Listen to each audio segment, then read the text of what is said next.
Cadre has a, a varied size of clients, right? You have some smaller businesses, you have bigger companies. Do you find that with different size companies, they have different challenges with that human factor? Or do you tend to see right now there's a common denominator, no matter if you're the University of Cincinnati or you're my alma mater, Grand Rapids Community College?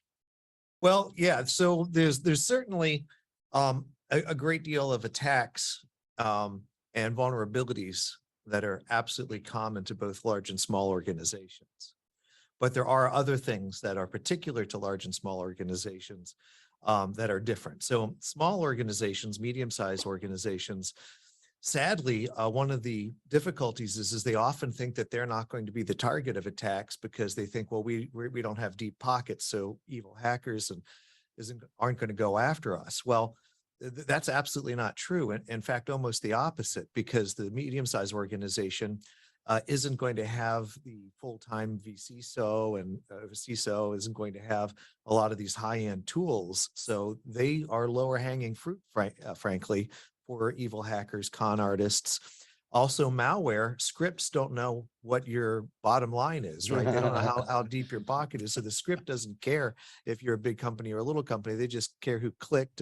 They just care who answered the phone. They just care who posted something on social media that allows them to steal someone's identity, right? So this misconception that smaller organizations have tends to be what I see as one of their more significant risk factors, particular to medium and small organizations. In large organizations, oftentimes the C-suite can be difficult because they often I've feel never that, heard of that. This is yeah, my shocked face. oh yeah. So they feel like everything in security is IT's responsibility and IT's fault and IT's job.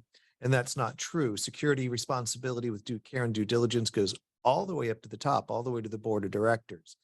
If they're not participating in things like tabletop exercises, if they don't understand how to react to hoaxes and other kinds of threats, then that's a big problem. And getting the attention of C-level suite folks and getting them, there are very specialized cons and attacks against C-suite personnel, and they need to be trained to recognize these. And if they're not, like any human, eventually they're going to fall for one of these con games, and it's going to be disastrous because they have so much influence and power in the organization that once they get hacked, it's going to be something serious.